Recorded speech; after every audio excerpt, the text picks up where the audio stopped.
জীবনীর কথা আমি রেকমেন্ড করি, সাজেস্ট করি যে 6 জন নারীর জীবনী মুখস্থ, ঠোঁটস্থ, অন্তস্থ থাকতে হবে। আপনাদের জন্য 6 জন নারীর জীবনী পড়া অবধারিত। সংক্ষেপে বলবো, কয়জন? গুনেন। 1 নম্বরে হচ্ছে হাজার, উম্মে ইসমাইল, সাইয়েদনা ইব্রাহিমের বউ, সাইয়েদনা ইসমাইল আলাইহিস সালামের আম্মা, নাম হলো হাজার। আমরা বলি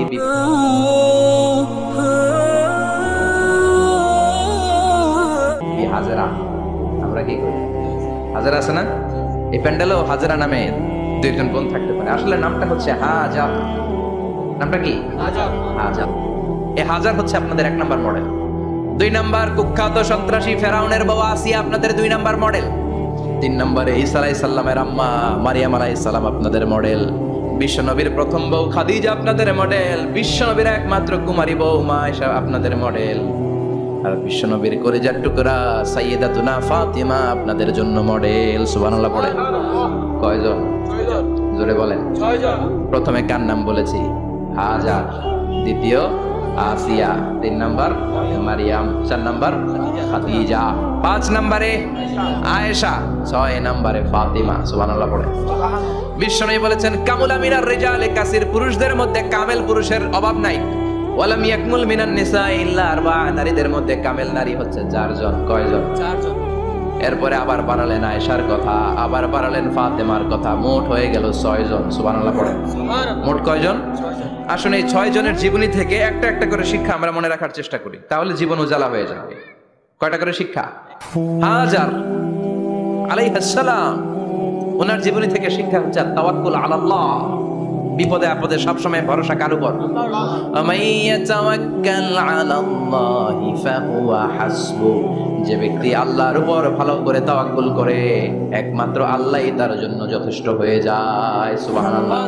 সুবহানাল্লাহ পড়ছেন? পড়েন সুবহানাল্লাহ। হাজার আলাইহিস সালাম, ওনার জীবনী থেকে শিক্ষা হচ্ছে আল্লাহর উপর তাওয়াক্কুল। সাইয়েদনা ইব্রাহিম আলাইহিস সালাম সাইয়্যিদাতুনা হাজারকে নিয়ে, দুধের বাচ্চা ইসমাইলকে নিয়ে মক্কার মরুজমিনের মাঝখানে রেখে আসলেন। মানুষ নাই, প্রাণী নাই, খাওয়ার পানি নাই, কোনো পশু পাখি নাই, আকাশের পাখিও নাই, কেউ নাই, একটা মাত্র পানির মশক। একটা মশকের ভেতরে সামান্য কিছু পানি। দুধের বাচ্চা ইসমাইলকে নিয়ে সাইয়্যিদাতুনা হাজার দাঁড়িয়ে রইলেন। কোনো কথা না বলে বিবি আর বাচ্চাকে রেখে চলে যাচ্ছেন। চোখের পানি ছেড়ে সাইয়্যিদাতুনা হাজার ডেকে বললেন, ইব্রাহিম একটু দাঁড়াও। কথা নাই, বার্তা নাই, কিছুই বললা না। কি আমার অপরাধ? কেন এই ধুধু মরু প্রান্তরে আমাকে দুধের বাচ্চাটারে রেখে গেলা? শুধু একটা কথাই জানতে চাইবো, এই যে আমাদেরকে রেখে পাষণ্ডের মতো তুমি চলে যাও, এটা কি তোমার নিজের ইচ্ছায় নাকি আল্লাহর ইচ্ছায়? সাইয়েদনা ইব্রাহিম কোনো কথা না বলে শুধু প্রশ্নের উত্তর দিলেন, বললেন আল্লাহর ইচ্ছায়। কার ইচ্ছায়? নবীরা নিজের ইচ্ছায় কিছু করে না, যেটাই করে করে কার ইচ্ছায়? সাইয়্যিদাতুনা হাজার বললেন, ইযান লা ইউদাইয়ুনাল্লাহ, তোমার ইচ্ছায় যদি আমাদেরকে রেখে না যাও, আল্লাহর ইচ্ছায় যদি রেখে যাও, তাহলে আমার ভরসা আছে আল্লাহ আমাদেরকে নষ্ট হতে দিবে না, আল্লাহ আমাদেরকে কোনো কষ্ট দিবে না, আমার আল্লাহই আমার জন্য যথেষ্ট। সুবহানাল্লাহ। সাইয়্যিদাতুনা হাজার কেমন নারী ছিলেন, একটা টু শব্দ করেন নাই। শুনতেছেন? কেন ইমাজিন, কল্পনা করতে পারেন? দুধু মরু প্রান্তর, খাওয়ার কিছু নাই, পান করার কিছু নাই, কথা বলার মতো একটা মানুষ নাই, রৌদ্রের তাপ মরুভূমির বালুর উপরে এমন ভাবে পড়ে। সৌদি আরবের মরুভূমি যারা দেখেছেন, প্রচন্ড বালুর মধ্যে চাল রেখে দিলে চালগুলো মুড়ি হয়ে যায়। ওই প্রচন্ড মরুভূমির মধ্যে দাঁড়িয়ে বললেন, যদি আল্লাহর ইচ্ছা হয়, আমার আল্লাহ আমার জন্য যথেষ্ট। ঠিকই আল্লাহ যথেষ্ট হয়েছেন। এই মহিলাকে দিয়ে মক্কা আবাদ হয়েছে। মক্কায় কোনো মানুষ থাকতো না, এখন মক্কায় গেলে জায়গা পাওয়া যায়। 25 লক্ষ লোক আমরা হজ করেছি এবার। প্রতিদিন 3 লক্ষ 4 লক্ষ মসজিদুল হারাম একসাথে জামাত। জুমার নামাজের দিন 5 লক্ষ 7 লক্ষ 10 লক্ষ হয়ে যায়। এতগুলো মানুষ আগে ছিল না। সব হলো সাইয়্যিদাতুনা হাজারের ইমানের ফসল। সুবহানাল্লাহ। এই নারী এখানে থাকলেন, আল্লাহর উপর ভরসা করে ইমানের পরীক্ষা দিতে লাগলেন। একদিনের ব্যবধানে খাওয়ার পানির মশকের পানি শেষ। ইসমাইল আলাইহিস সালামের পায়ের ধাক্কায় জমজমের পানি এলো। জুরহুম নামক একটা গোত্র যাচ্ছিল, তারা এসে ওনার হাতে মরিদ হলো। সুবহানাল্লাহ।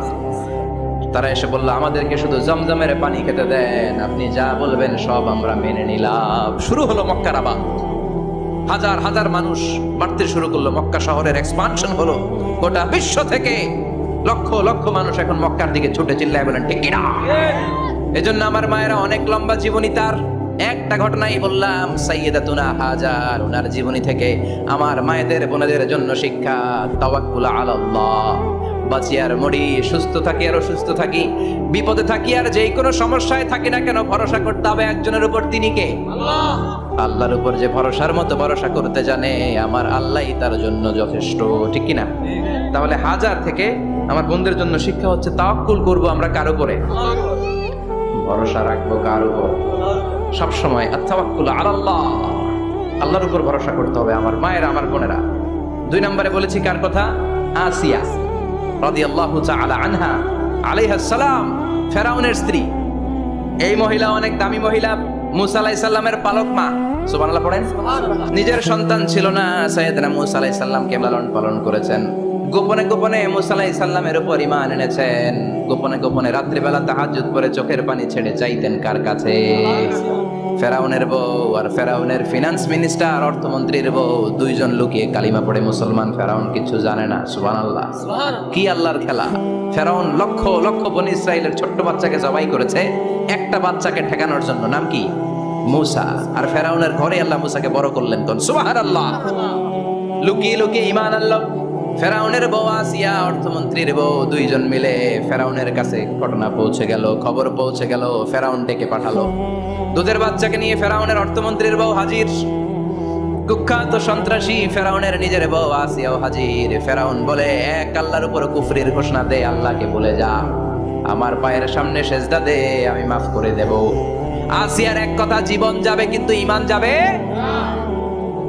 ফেরাউনের অর্থমন্ত্রীর স্ত্রীরও এক কথা, যে আল্লাহর কাছে আমরা মাথা নত করেছি, পৃথিবীর কোন শক্তির কাছে ওই মাথার নত হতে পারে না।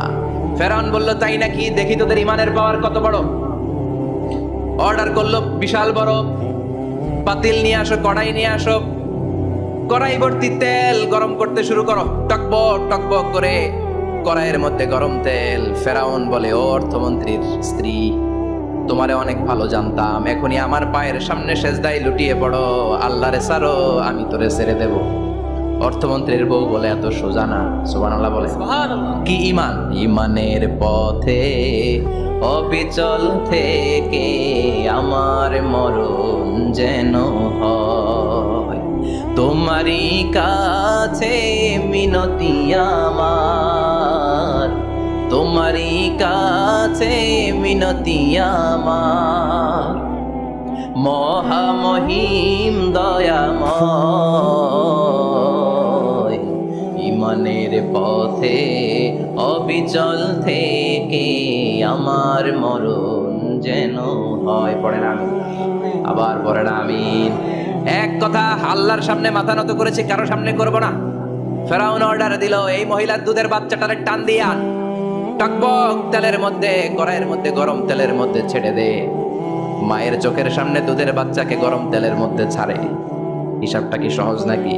কথা বলেন। চিৎকার দিয়ে মা কেঁদে ওঠে, ছেড়ে দাও।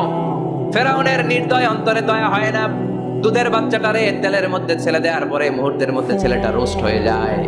কিন্তু ছেলেটা হাত উঁচু করে ডেকে বলে, মা ভয় পেও না, তোমরা দেখো টকবগে কড়াইয়ের ভেতরে তেল, আসলে মা এটা আগুন না, এটা জান্নাতের বাগান। ও মা, ফেরাউনের দিকে তাকাস না রে মা, আমার মতো দৌড় দিয়ে তেলের মধ্যে ঝাঁপ দে। আল্লাহু আকবার। ফেরাউনের অর্থমন্ত্রীর বউয়ের ঈমান দ্বিগুণ হয়ে যায়, 3 গুণ হয়ে যায়। সে বলে, ফেরাউন, গোটা পৃথিবীটারে এক পাশে করতে পারবি, কিন্তু আমার মাথাটা তোর পায়ের সামনে নোয়াতে পারবি? ফেরাউনের অর্থমন্ত্রীর ওই স্ত্রীকে বাচ্চার পরে ওই তেলের মধ্যে ঢেলে দেওয়া হলো। ওই মহিলাটাও রোস্ট হয়ে যায়। বাকি রইল ফেরাউনের বউ আসিয়া। কি নাম? আসিয়া কিন্তু দৃশ্যটা দেখেছে, চাক্ষুষ মৃত্যু দেখেছে 2 জনের। ফেরাউন বলে, আসিয়া, কত অন্তরঙ্গ সম্পর্ক আমাদের, আজীবন কত ভালোবাসা ছিল, কত খুনসুটি ছিল, কিন্তু আমার পায়ের মধ্যে সেজদা দিয়ে প্রমাণ কর তুই আমারে ভালোবাসিস। আসিয়ারও একই কথা, জীবন দিব কিন্তু ঈমান দিব না। ফেরাউন বলল, তোকেও আমি ছাড়বো না, তোকে আমি উলঙ্গ করব। হাজার হাজার মানুষের সামনে আসিয়ার কাপড় টেনে নেওয়া হলো, তক্তার মধ্যে শুইয়ে তক্তার মধ্যে হাতে পায়ে পেরেক মারা হলো। হাতের এই পাশ দিয়ে পেরেক ঢুকে ওই পাশ দিয়ে বেরোয়, তক্তার এ পাশ দিয়ে ঢুকে ও পাশ দিয়ে বেরোয়, ফিনকি দিয়ে রক্ত বের করে। আসিয়া সহ্য করতে না পেরে ডেকে বলে, আল্লাহ, ফেরাউন থেকে তুমি আমারে বাঁচাও। এই দোয়াটা সূরাতুত তাহরিমে আল্লাহ সরাসরি কোট করেছেন। রব্বি ইবনিলি ইনদাকা বাইতান ফিল জান্নাহ, ও আল্লাহ মালিক তোমার পাশে জান্নাতে একটা ঘর বানায়া দিও। এরকম একটা সঙ্গীত আছে না নাই?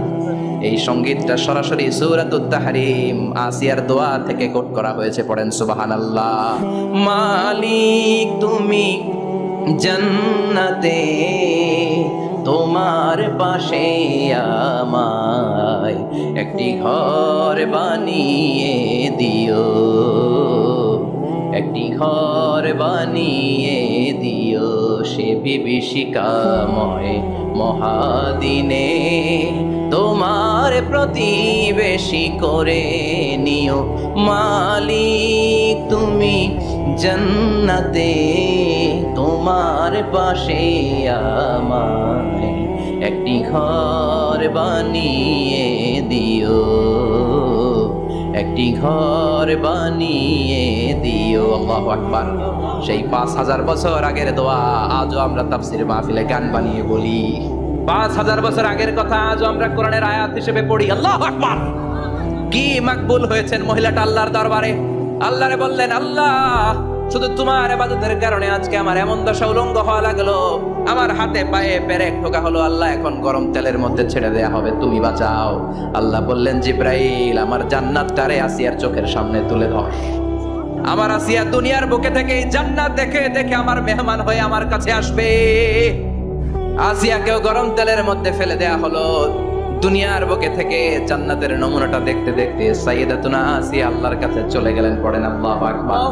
এজন্য ঈমানের পথে অবিচল থেকে আমার মরণ যেন হয়। পড়েন আমি। তাহলে আসিয়ার জীবনী থেকে আমার মায়েদের জন্য শিক্ষা হলো, ঈমান ছাড়া যাবে না, বেঈমান হয়ে মরা যাবে না, মাজারে গিয়ে মুশরিকাদের কাতারে নাম তোলা যাবে। ওই মায়েরা ঈমান কেমন করে রক্ষা করবেন? ঈমান কত বড় দামি জিনিস, ঈমান একজন নারীর মর্যাদা আল্লাহর কাছে কত বাড়িয়ে তোলে। আসিয়ার জীবনে এই শিক্ষাটা আছে না নাই? কথা কম আছে, বোঝা যায়? বোঝা যায়। তাহলে প্রথমে জানলাম কার কথা? হাজারের কথা। হাজেরার জীবনী থেকে শিক্ষা ছিল তাওয়াক্কুল করতে হবে একজনের উপর, তিনি কে? আল্লাহ। আসিয়ার জীবনী থেকে আমরা কি শিখলাম? ঈমান রক্ষা করতে হবে। জীবন যাবে, ঈমান যাবে, জীবন যাবে, ঈমান যাবে। 3 নম্বরে মারিয়াম আলাইহিস সালাম, আজীব একটা মহিলা, স্বামী ছাড়া তার পেটের ভেতরে সন্তান দিয়েছে কে? আল্লাহ। আবার ওনার নামে কোরআনে একটা সূরা দিয়েছে কে? আল্লাহ। কি নাম? সূরাতু মারইয়াম। কাফ হা ইয়া আইন সাদ, যিকরু রাহমাতি রাব্বিকা আবদাহু যাকারিয়া। আল্লাহু আকবার। কি সুন্দর সূরা, কি অন্তমিল, কি চমৎকার ঘটনার বর্ণনা। উনার নামেও সূরা, উনার ফ্যামিলির নামেও সূরা। উনার আব্বার নাম ইমরান, মায়ের নাম হান্না বিনতে ফাখুজ। উনাদের ফ্যামিলিটা আল্লাহর কাছে এত প্রিয়, আল্লাহর একটা সূরা দিলেন ইমরানের পরিবারের সূরা। কোন? সুবহানাল্লাহ। কোরআনের 3 নাম্বার সূরা, সূরাতু আলে ইমরান। কি নাম? সূরাতু। আবার কোরআনে আল্লাহ ওনাকে বলেছেন সিদ্দিকা, মানে সত্যবাদী নারী। আবার আল্লাহ বলেছেন ওয়ালাইসা যাকারু কাল উনসা, এটা এমন মেয়ে কোন পুরুষ এই মেয়ের মতো হতে পারে? ওনার মা হান্না বললেন, আল্লাহ আমার পেটে ছেলে না মেয়ে আমি জানি না। যখন মারিয়াম পেটে, আল্লাহ ছেলে হোক মেয়ে হোক বাইতুল মুকাদ্দাসের খাদেম হিসেবে তুমি কবুল করে নাও। আমার পেটে যা আছে তোমার জন্য মানত করে দিলাম। কিন্তু ভূমিষ্ঠ করার পরে দেখে মাইয়া, ভূমিষ্ঠ করার পরে দেখে কি? মেয়ে। ভাবছিল ছেলে, ছেলে হইলে খাদেম হবে, এখন মেয়ে। আল্লাহ বলে চিন্তা করো না, সাধারণ মেয়ে না, ওয়ালাইসা যাকারু কাল উনসা, এটা এমন মেয়ে কোন ছেলেরাও এই মেয়ের মতো হতে পারে। এই মেয়েকে দিয়ে দেওয়া হলো বাইতুল মাকদাস, one of the major 3 mosques in Islam, ইসলামের সর্বশ্রেষ্ঠ 3টা মসজিদের একটা। এই বাইতুল মুকাদ্দাসের খাদেমা ছিল উনি। মসজিদ ক্লিন করতো আর ইবাদত করতো, ইবাদতে মশগুল হয়ে থাকতো, পাগল পাড়া হয়ে থাকতো, চক্ষু বন্ধ করে আল্লাহর কথা স্মরণ করতো। মর্যাদা আল্লাহ তো বাড়িয়ে দিলেন, আনসিজনাল যত জান্নাতি ফল সব সামনে এসে হাজির হয়ে যেত। ওনার খালু জাকারিয়া এসে বলতেন, আন্না লাকি হাযা, ও মারিয়াম এই ফল তো এই সিজনে ফিলিস্তিনে নাই, পাইলা কই? তিনি বলতেন হুয়া মিন ইনদিল্লাহ, রব্বুল আলামিন জান্নাত থেকে এই ফলের ব্যবস্থা করেছে। কোরআন সাক্ষী, আন্না লাকি হাযা, কোথা থেকে এই ফ্রুট পাইলা? আনসিজনাল, এটা তো এখানে নাই। উনি বললেন হুয়া মিন ইনদিল্লাহ, ইন্নাল্লাহা ইয়ারযুকু মান ইয়াশাউ বিগাইরি হিসাব, আল্লাহ এরকম যারে চায় বিগাইরি হিসাব রিজিক দিয়ে থাকে। সুবহানাল্লাহ বলেন। সব সময় আল্লাহর ইবাদত, সব সময় তাহাজ্জুদ, সব সময় জিকির করতেন লা ইলাহা ইল্লাল্লাহু মুহাম্মাদুর রাসূলুল্লাহ। ওনার পুরো জীবনের কোনো মুহূর্ত আল্লাহর জিকির থেকে খালি যায় নাই, সব সময় ইবাদতে মশগুল, সব সময় কি।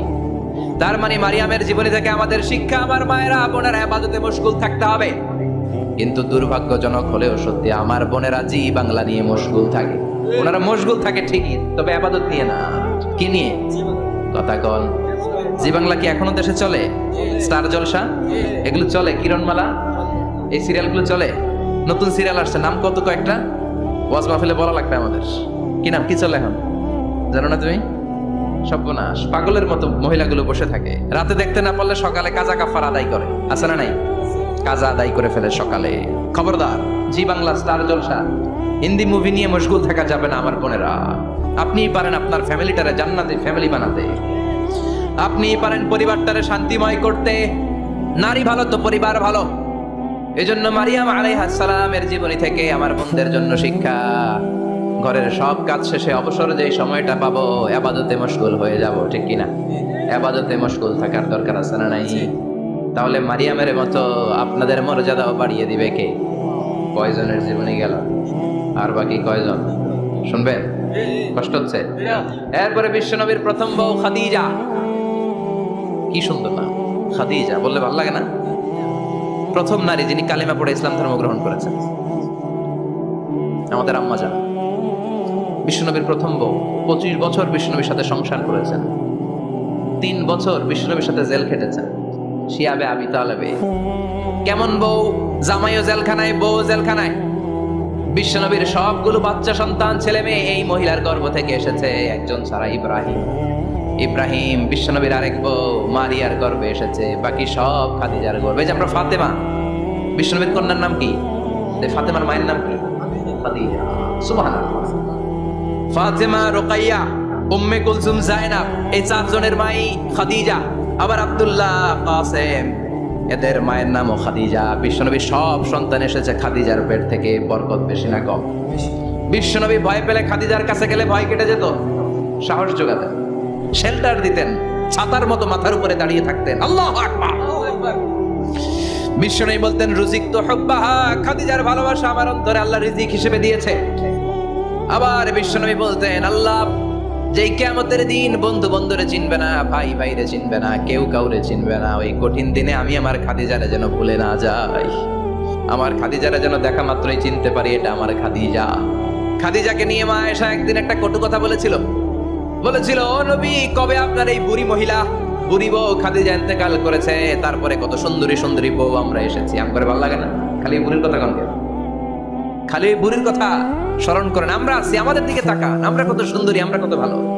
বিশ্বনবী রেগে গেলেন, মা আয়েশাকে এইভাবে ধরলেন। জীবনে কোনোদিন কোনো স্ত্রীর গায়ে হাত তোলে নাই, শুধু ওই দিন মা আয়েশাকে এইভাবে ধরেছিলেন আর বলেছিলেন, আয়েশা খবরদার, জীবনে এই কথা বলবা না।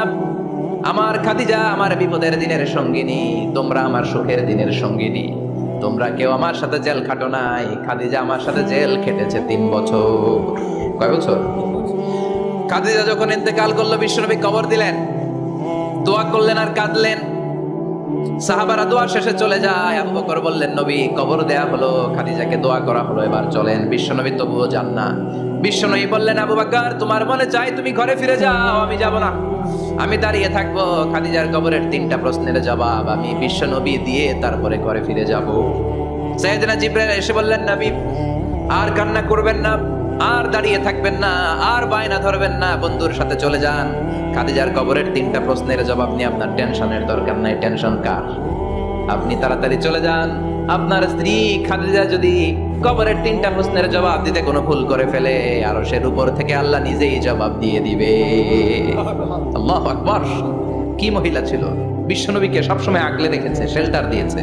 প্রতিভক্ত ছিল, খাবার নিয়ে বিশ্বনবীর জন্য এদিক সেদিক যেতেন। বিশ্বনবী না আসলে খেতেন না। বিশ্বনবীকে কলিজার চাইতো বেশি ভালোবাসতো, পতিজা বলবে তাই শুনতো। ও মায়েরা, খাদিজাতুল কুবরার জীবনী থেকে আপনাদের জন্য শিক্ষা হলো প্রতিভক্তি। কি ভক্তি? এখন প্রতিভক্তি নাই, আমরা করি নারী ভক্তি। এখন নারী নির্যাতন কমে গেছে বাংলাদেশে, বেড়ে গেছে পুরুষ নির্যাতন। কথা কর।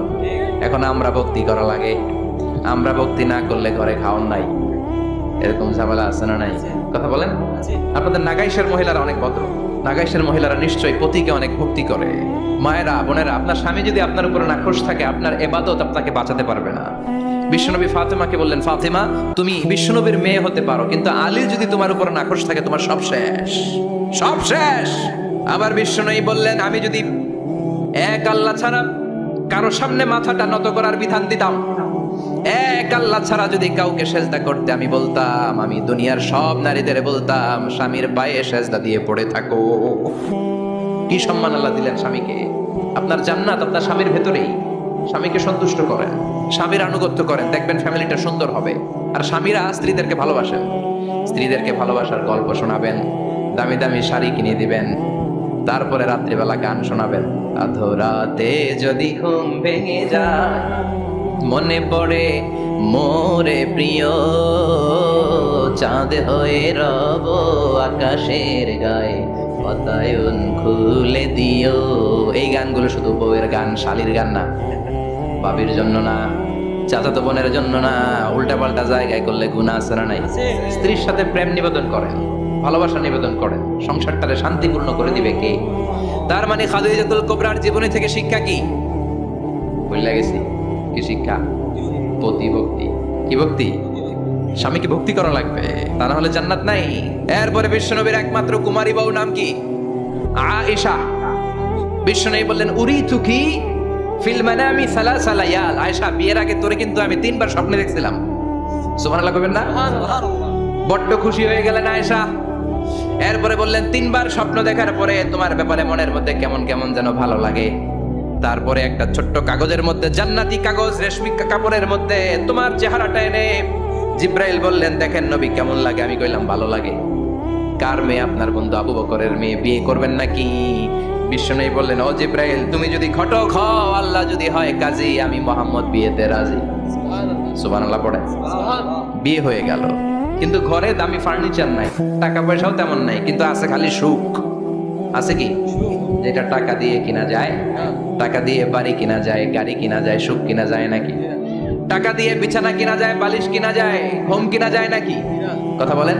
এজন্য সুখ দেওয়ার মালিক কে? দোকানে সুখ পাওয়া যায়? নাগাইশ বাজারে তো সুখ বেছে না, বেচতে নিয়ে যাইতাম আজকে গাড়িতে করে। সুখ বেছে? কথা কন। সুখ পাওয়া যায় না। সুখ দেওয়ার মালিক একজন, তিনি কে? মা আয়েশা একমাত্র কুমারী বউ।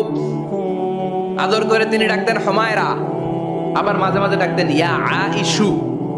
আয়েশা না, আয়েশু সংক্ষেপ। এত ভালোবাসতেন মা আয়েশাকে। মা আয়েশা গ্লাসের যেই জায়গা দিয়ে পানি খেতেন, বিশ্বনবী ওই জায়গায় মুখ লাগিয়ে পানি খেত। মা আয়েশা গোশতকে হাড্ডি ফেলে দিলে বিশ্বনবী ওই হাড্ডিটা নিয়ে চষতে শুরু করে দিত। এক বালতি থেকে পানি নিয়ে দুইজনে গোসল করত। আবার বিশ্বনবী মাঝে মাঝে বায়না ধরতো, মাঝে মাঝে রাগও করতো। সুবহানাল্লাহ কোন? স্বামী স্ত্রীর মধ্যে একটু রাগ আছে না নাই? রাগ থাকলে ওইটারে আবার ভালোবাসায় পরিণত করে দেয় কে? রাগ না থাকলে ভালোবাসা তো ভালোবাসাই না। রাগ থাকতেই হবে, তাইলে ভালোবাসার মর্ম বোঝা যায়। চিল্লায় বলেন ঠিক কিনা? ক্ষুধা না থাকলে খাবারের মর্যাদা বোঝা যায় না। সারাদিন পেট ভরা, খাবার মজা বুঝবেন? ক্ষুধা, প্রচন্ড ক্ষুধা, তৃষ্ণার্ত, লেবুর শরবত পাইলে অমৃতের মতো লাগবে। প্রচন্ড ক্ষুধা, হাজি বিরিয়ানি পাইছেন 1 প্লেট, ইচ্ছা মতো খাবেন, কিন্তু পেট ভর্তি, হাজি বিরিয়ানি খাওয়া যাবে? এজন্য রাগ না থাকলে ভালোবাসা যে কত দামি, ভালোবাসা যে আল্লাহর পক্ষ থেকে কত বড় নেয়ামত বোঝা যায় না। মাঝে মাঝে মা আয়েশা রাগ করতেন। শুনতেছেন? বিশ্বনবী বলেন, আয়েশা কখন তুমি রাগ করো, কখন তুমি আমারে ভালোবাসো আমি বুঝি। সুবহানাল্লাহ পড়েন। মা আয়েশা বললেন, কেমনে বুঝেন? বিশ্বনবী বললেন, যখন তুমি রাগ করো তখন নামাজের পরে দোয়ার মধ্যে বলো, ও ইব্রাহিম আলাইহিস সালামের আল্লাহ, আপনি আমার উপর দয়া করেন। তার মানে তুমি রাগ করে আছো, আমার নাম নাও নাই। আর যখন আমার উপর খুশি থাকো নামাজের পরে দোয়াতে বলো, মুহাম্মদ সাল্লাল্লাহু আলাইহি ওয়াসাল্লামের আল্লাহ, আপনি আমাদের উপর রহমত করেন। তার মানে খুশির সময় তুমি আমার নাম নাও, রেগে গেলে অন্য নবীদের দোয়া সাইরা দাও, রেগে গেলে আমার নামটা নাও না। মা আয়েশা বলে, নবী গো, আমি তো শুধু নামটাই মুখ দিয়ে নেই না, কিন্তু কলিজা থেকে তো আপনারে বাদ দিতে পারি না। আল্লাহু আকবার! কি ভালোবাসা! মা আয়েশা বলতেন, আমি যখন বিশ্বনবীর সাথে শীতের রাতে এক ল্যাপের নিচে ঘুমাতাম, তখনও জিব্রাইল ওহী নাযিল করত। সুবহানাল্লাহ নাই? কোন স্ত্রীর সাথে অন্তরঙ্গ বসবাসের সময় কোরআনের ওহী নাযিল হতো না। একমাত্র মা আয়েশার সাথে যখন এক বিছানার এক ল্যাপের নিচে দুইজন শুয়ে আছে, কোরআনের আয়াত নাযিল করছে কে? আবার মা এসে বলছেন আমার কারণে ও মুসলিম উম্মাহ তোমরা তায়াম্মুমের বিধান পেয়েছো, ফাতায়াম্মামু সাঈদান তাইয়্যিবা। মা এসা একটা যুদ্ধে গিয়েছিলেন, যুদ্ধ থেকে ফেরার পথে মা এসার গলার লকেট নাই। মাঝে মাঝে হয় না, মহিলা গলার লকেট পায় না, পুরা বাড়ি আগুন করে ফেলাইছে, লকেট নাই, লয়ে গেল রে, নিয়ে গেল রে, হারাইলাম রে। মা এসার লকেট নাই। লকেট হারানোর পরে মা এসে কান্নাকাটি। বিষ্ণু বললেন থামো। অনেকক্ষণ থামার পরে লকেট খুঁজে পায় না, সবাই খোঁজাখুঁজি, লকেট কই, লকেট কই, লকেট খুঁজে পায় না। ওদিক দিয়ে মাগরিবের নামাজের সময়ও শেষ, নামাজের সময় শেষ। আর যেই জায়গায় লকেট খোঁজার জন্য থামা হয়েছে ওই জায়গায় আবার পানি নাই, পানি সামনে, পানির দিকেও যেতে পারে না, লকেটও খুঁজে পায় না, নামাজও পড়া যায় না। সব সাহাবীরা মিছিল শুরু করছে, আবু বকর রে ধর, ধর ধর, আবু বকর রে ধর। আবু বকরের মেয়ের কারণে নামাজ আমাদের চলে যাচ্ছে। সাইয়েদনা আবু বকর ঘটনা বেসামাল দেখে আয়েশার কাছে গেল, যে দেখে বিশ্বনবী মা আয়েশার কোলের মধ্যে, ল্যাপের মধ্যে মাথা দিয়ে শুয়ে আছে। রাগের চোটে বুখারীর বর্ণনা, আঙ্গুল নিয়ে মা আয়েশার পেটের মধ্যে দিল এক খোঁচা। লকেট হারাইলি কেন ক? তোর জন্য বাইরে মিছিল চলে, তোর জন্য বাইরে সব সাহাবারা বলে নামাজ পড়তে হবে, সময় নাই। ও আবু বকর, আপনার মেয়ের কারণে এই কাণ্ড। খাসরা মানে কুমর। আবু বকর মা আয়েশার খাসরাতে এত জোরে কুতা মেরেছেন, মা আয়েশা বললেন এই কুতার কারণে আমি অনেক দূরে চলে যাওয়ার কথা ছিল ব্যথার চোটে, কিন্তু যাই নাই, কারণ কোলে কে? কোলের মধ্যে বিশ্বনবীর মাথা, নড়ে গেলে বিশ্বনবীর ঘুম ভেঙে যাবে, ব্যথাটা হজম করেছি, নড়ি নাই। আল্লাহ তখন আয়াত নাজিল করলেন, ফালাম তাজিদু মাআন ফাতায়াম্মামু সাঈদান তাইয়্যিবা। ও সাহাবারা মিছিল বন্ধ করো। কোন নারীর বিরুদ্ধে মিছিল করো? এই নারীর সাথে তো বিয়ে আমি সরাসরি বিশ্বনবীর দিই। তার মানে মা আয়েশার জীবনী থেকে আপনাদের জন্য শিক্ষা হচ্ছে জ্ঞানার্জন, জ্ঞানানুরাগী হতে হবে। কি হতে হবে? জ্ঞানানুরাগী। বুখারীর বঙ্গানুবাদ পাওয়া যায়, কোরআনের বঙ্গানুবাদ পাওয়া যায়, ইসলামিক অনেক ভালো ভালো রাইটারের বই পাওয়া যায়, ঠিক কি না? এগুলো পড়ার দরকার আছে না নাই? অনেকে বলে হুজুর আমার ছেলেটা মোবাইল ছাড়া কিছু বোঝে না। কি কয়? মোবাইল ছাড়া কিছু বোঝে না। হুজুর মোবাইল দিলে ঠান্ডা, মোবাইল নিলে কান্দে, এরকম আছে না নাই? এর কারণ হাজব্যান্ড ওয়াইফ দুইটার কাছে সবসময় মোবাইল। কথা কর, বাবার কাছেও মোবাইল, মায়ের কাছেও মোবাইল, তো ছেলে মোবাইলের জন্য কাঁদবে না তো কি করবে? বাবার হাতেও যদি বই থাকে, মায়ের হাতেও যদি বই থাকে, ছেলে মোবাইল চাবে নাকি? ছেলেও চাবে বই, ছেলে চাবে কি? কথা বুঝতে পেরেছেন? এই জন্য জ্ঞান অনুরাগী হতে হবে মা আয়েশার মতো। মা আয়েশা 2210টা হাদিস মুখস্থ করেছে, আপনি কয়টা করছেন? উনি পারলে আপনি পারবেন না কেন? মায়েরা শুনতেছেন তো? আশা করি আপনারা শুনতেছেন। তাহলে মা আয়েশার জীবনী থেকে আমরা শিক্ষা পেলাম জ্ঞান চর্চা করতে হবে। সর্বশেষ কোন নারী? কথা কন। ফাতিমা রাদিয়াল্লাহু তাআলা আনহা, বিশ্বনবীর কলিজার টুকরা। চাচাতো ভাই আলীর সাথে বিয়ে হলো।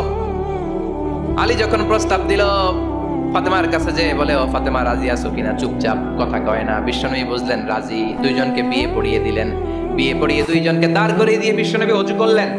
ওযু করার পরে সামান্য কিছু ওযুর পানি ছিল, আলীর মাথার মধ্যে ছিটিয়ে দিলেন, বরকতের পানি। সুবহানাল্লাহ কইবেন না? সুবহানাল্লাহ। ওযু করে সাইয়েদনা আলীর মাথার মধ্যে ছিটিয়ে দিলেন আর দোয়া করে দিলেন, বারাকাল্লাহু লাকুমা ওয়া বারাকা আলাইকুমা ওয়া জামাআ বাইনাকুমা ফি খাইর।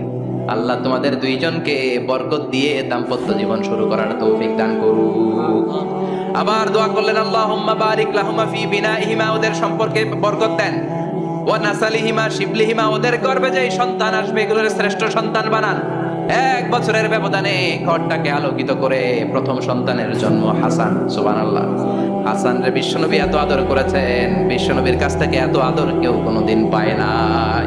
হাসান রে বিশ্বনবী ডাকতেন লুকা। বুখারীর বর্ণনা, শব্দটা কি? লুকা মানে পিচ্ছি। ছোট বাচ্চাদেরকে আপনারা কি কন? আর পিচ্ছি তো আমি কইছি, আপনারা কি কন? না কাইছে কি বলেন? বাচ্চা বলেন, বাবু বলেন, আর কিছু কি বলেন? আর আর কিছু নাই। তাহলে যে বাবু পিচ্ছি, হ্যাঁ, এই বাবু পিচ্ছি আরবি হচ্ছে লুকা। বিশ্বনবী ফাতেমার ঘরে এসে বলতেন, আইনাল লুকা, পিচ্ছিটা কই রে? আমার হাসান কই, আমার নানা ভাই কই? আর বিশ্বনবীর আওয়াজ শুনলে হাসান এসে বিশ্বনবীর কাঁধে। আল্লাহু আকবার, আল্লাহু আকবার। বিশ্বনবী বলতেন, ফাতেমা আমার কলিজার টুকরা, যে ফাতেমারে কষ্ট দেয় সে আমারে কষ্ট দেয়, ফাতেমারে আনন্দ দেয় মানে আমি বিশ্বনবীরে আনন্দ দেয়। এই ফাতেমা সব সময় পর্দায় থাকতেন। দিনের বেলা বেরোতেন না, সারাদিনে টয়লেট করতেন একবার, সেটাও করতেন রাত্রে, যাতে দিনের বেলা কেউ তারে না দেখে। কি ব্যালেন্স লাইফ, কি ব্যালেন্স লাইফ! রাতে একবার টয়লেটে যাওয়া মানে কি সারাদিন খাওয়া দাওয়া এরকম ব্যালেন্স করে করতেন। কেউ দেখতে পারে নাই ওনারে কেমন ছিল, কেউই জানতো না। এমন ভাবে চলাফেরা করতো, কোনো পুরুষদের সামনে দিয়ে কখনো যেতেন না। এই জন্য ইন্তেকালের আগে আলীকে বললেন, আলী, বিশ্বনবীর ওসিয়ত অনুযায়ী কিছুদিন পরে আমি আমার বাবার সাথে সাক্ষাৎ করব। ইন্তেকালের সময় বেশি লোক আমার জানাজাতে আসার দরকার নাই, নিজেরা দোয়া করে দিলে চলবে। আর আমার জানাজার খাটিয়ার উপর দিয়ে বিশাল একটা বোরকা দিয়ে দিও। এটা আরবিতে বলে নাউশ। কি বলে? এই প্রথম কোন নারী তার খাটিয়ার উপরে নাউশ ব্যবহার করেছে, জন্য এটাকে বলে সুন্নাতু ফাতিমা, ফাতেমার সুন্নাত। সাইয়েদাতুনা ফাতেমার আগে কেউ জানাজার খাটিয়াতে নাউশ ব্যবহার করে নাই। আল্লাহু আকবার। আলীকে বলে গেলেন, আলী, অল্প কয়েকজন পুরুষ নিয়ে জানাজা দিও, বেশি মানুষের কাছে আমার নিও না। দুনিয়ার বুকে আমি লুকিয়ে লুকিয়ে চলতাম, মরার পরে লুকিয়ে লুকিয়ে আল্লাহর কাছে চলে যেতে চাই, পুরুষদের সামনে আমার নিও না। ও মা, এই ফাতেমার জীবনী থেকে আপনার জন্য শিক্ষা হলো পর্দা। সব সময় পর্দাটা দেহে থাকার দরকার আছে না নাই? রাজি আছেন তো? তাহলে এই 6 জন নারীর জীবনে যদি আমার মায়েরা পরে, আমার মায়েরা বোঝে, ওই মায়েরা বিপদগামী হতে পারে নাকি? হতে পারে। তাহলে 6 জনের আবার রিভাইজ করে চলেন। প্রথমে বললাম কার কথা? হাজারের জীবনী থেকে শিক্ষা কি? আল্লাহর উপর তাওয়াক্কুল। 2 নম্বরে বললাম কার কথা? আসিয়ার কথা। আসিয়ার জীবনী থেকে শিক্ষা হলো ইমানের পথে অবিচল থাকতে হবে, ঠিক কিনা? তারপরে মারিয়ামের জীবনী থেকে শিক্ষা হলো সব সময় ইবাদতে মশগুল। খাদিজার জীবনী থেকে শিক্ষা হলো প্রতিভক্তি, স্বামীর প্রতি আনুগত্য। মা আয়েশার জীবনী থেকে শিক্ষা হলো জ্ঞান অর্জন করতে হবে কার খুশির জন্য। আর ফাতিমার জীবনী থেকে শিক্ষা হলো সব সময় পর্দা গায়ের মধ্যে থাকার দরকার আছে না নাই? মানতে রাজি আছেন? এই 6 জনের জীবনী গ্রন্থ কিনা যাবে না? কিনতে রাজি আছেন তো? কথা কয় না? সবাই রাজি? নারীদের জন্য জান্নাতে যাওয়া সহজ, very easy way. Our beloved Prophet Muhammad has prescribed a very easy way to enter the paradise for the women. নারীদের জন্য জান্নাতে যাওয়ার সহজ শর্টকাট। মায়েরা আবার কান খাড়া করেন খরগোশের মতো, শর্টকাট বলে দিয়ে যাই। আল মারআতু ইযা সাল্লাত খামসাহা, বিশ্বনবী ফরমান, 4টা কাজ যে নারী দুনিয়ার বুকে করবে, ওই নারীর জন্য জান্নাতের 8টা দরজা খুলে দিবে কে? আল্লাহ। 1 নম্বর, আল মারআতু ইযা সাল্লাত খামসাহা, 5 ওয়াক্ত নামাজ যে মেয়েরা পড়বে, সামাত শাহরাহা, যারা রমজানের রোজা রাখবে, আতাআত বালাহা, স্বামীর আনুগত্য করবে, হাফিজাত ফুরুজাহা, লজ্জাস্থানের হেফাজত করবে। এই 4টা কাজ যে নারীরা করবে, 8টা জান্নাতের দরজা তাদের জন্য খুলে দিবে কে? আল্লাহ। সহজ হয়ে গেল না?